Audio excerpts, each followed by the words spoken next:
Well, hello everybody. Welcome to P.B.M. Money. Today I'm going to continue the series we started about some of the real estate stories from when I was in the business 30 years ago.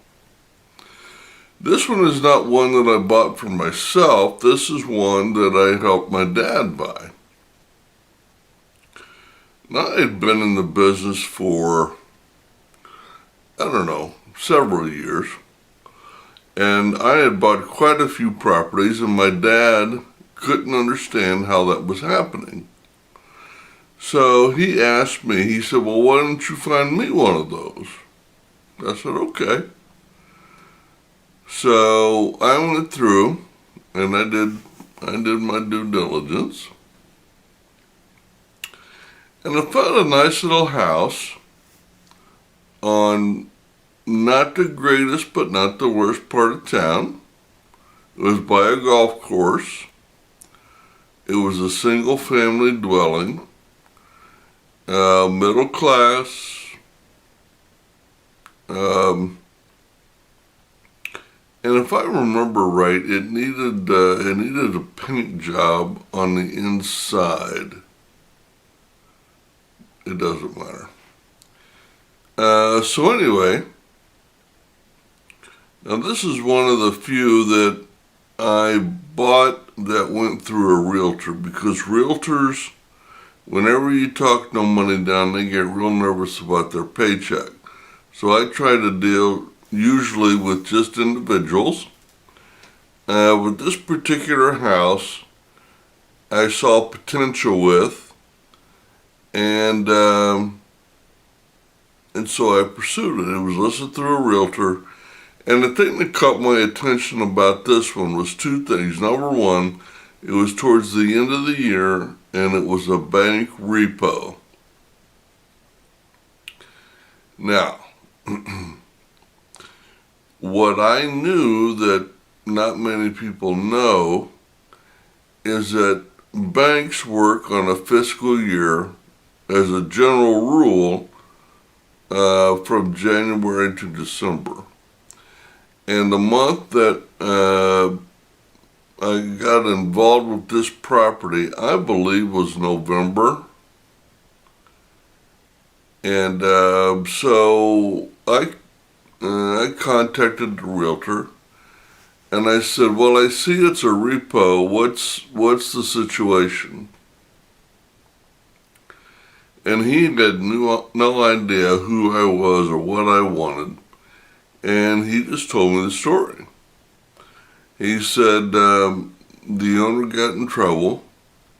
The bank repoed it, and they wanted out from under it by the end of the year so they could take the debt off of their books. Now, to me, that was an opening to rape, pillage, and plunder. So I started a negotiation by writing up an offer. And I think I was a realtor at the time, so I think I did write this offer. And I remember offering, I will buy this property for no money down. I will assume the mortgage that the bank currently has on it if the seller pays all the closing costs. That works out to no money down. So once again, I wrote the offer up, and I got a phone call from the realtor, and the realtor says, what are you doing? And I said, I want to buy that piece of property for no money down. And he said, well, the bank's not going to go for that. I said, okay, that's fine. I'll go find one somewhere else. But you need to present that. And again, he was not very happy, but he did present it. And he counteroffered.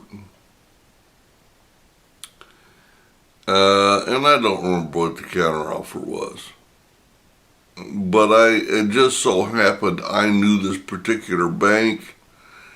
I knew the particular procedures, and I just completely ignored whatever he's offered. And in fact, I got a little aggressive with him. I wrote back, and I think I said in my offer, I might even have lowered my price a little bit. I think they wanted to increase the price. They would agree to the closing cost, but they wanted more money. And I said, not only am I not going to pay, now my price just went down. Because now we're coming up in the middle of November, and they want this thing off of the books. They're trying to get a couple extra bucks out of me, but I'm not playing. And it was a huge gamble because it was a good deal. I mean, this was a really good deal. As is. I could have come up $10,000 and it's still been a good deal. So, but I countered back. I lowered my price. And I think I even changed the closing date so that they had to pay more at closing than I did. Anyway, I made their counter offer a worse deal for them than if they'd have taken my first offer. So I presented it, and the realtor said, you're not negotiating in good faith. I said, oh, yes, I am. He said, well, your offer is worse now than the first one. I said, yes, it is. And the next one is going to get worse. And he said, what do you mean? And I said, listen, I know this bank. They want this loan off of their books. I'm here. I will take this loan off of their books and they can get rid of the bad debt. But I'm not going to get screwed in the process. So you tell the loan officer if he wants this thing off of his desk and he wants the best offer possible, accept my offer so we can get this thing closed by the end of the year. Remember, we're in the month of November. Well, I didn't hear anything back for a couple of days. I think they were trying to drum up some more offers. And that's another thing I had working to my advantage. Real estate moving in the wintertime in the north is very, very slow. Investors don't want to buy because they have to usually hold it for a couple of months where they can rent it. They'd rather pay a couple of thousand more a few months later and hold on to their cash. People that would use it as a first home, they don't want to close in December because they don't want to move in the winter. They'd rather wait till close in March so they could move in April and May. I knew all this. And the bank had a self-imposed deadline. I didn't. So I didn't make any phone calls. I just waited. And the realtor, he called me up. And I've never met this realtor. I had heard of him. And he was a decent-sized realtor in the city. And he called me up one day out of the blue, and he said, I'll be damned. I said, what? He said, they accepted your offer. He said, and I got to tell you, I've been in the business for 30, 40 years. I never saw somebody handle an offer like you just did. That was a piece of artwork. If I'd have known how to work them, I'd have been doing that for years. They want to close it, and they had to accept your offer now so that they could make sure they got all the paperwork done in time. I said, yeah, I know. So we set the closing date. My dad was happy about it. I was happy about it. The realtor was happy about it because he got his He got his commission. The bank was happy about it because they got a property off of their desk, and everybody was happy.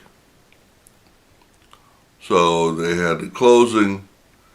My dad spent probably another month after that cleaning up, doing minor changes, getting ready for the rental market coming up in March and April. And I think I even helped him clean and paint in that month or two. And so my dad went to the closing. Now, I never saw a damn dime. And if I sound bitter, I might be. But I never saw a dime from the closing. I never saw a dime for putting the deal together. I never got a dime for anything. I never got a dime. So my dad rented the place out, and he rented it for, I don't know, a year or two. I think the first tenants kind of tore it up, and he got frustrated, and I think he sold it. And if I remember right, he made a really nice profit. Because remember, I told you I got a good deal on it, and he got a good financing deal, so he had a great deal. And when he sold, guess how much I got out of it? Not a damn dime. I digress. But anyway, that's how I got my dad a really nice 3-bedroom, 2-bath, single-family dwelling that he used as a rental with no money down, simply because I knew the rules. And there was a realtor involved who got paid. There was no closing costs, no down payment. They transferred taxes and insurance and normal stuff. And it was a great deal for everybody but yours truly. Which never ceases to amaze me. Sometimes I wonder how he slept at night. But anyway, it was a fun deal to put together. I enjoyed it. Even though I didn't make any money. Because I knew the nuances, I knew the pitfalls, I knew the advantages that I had that they didn't know that I knew.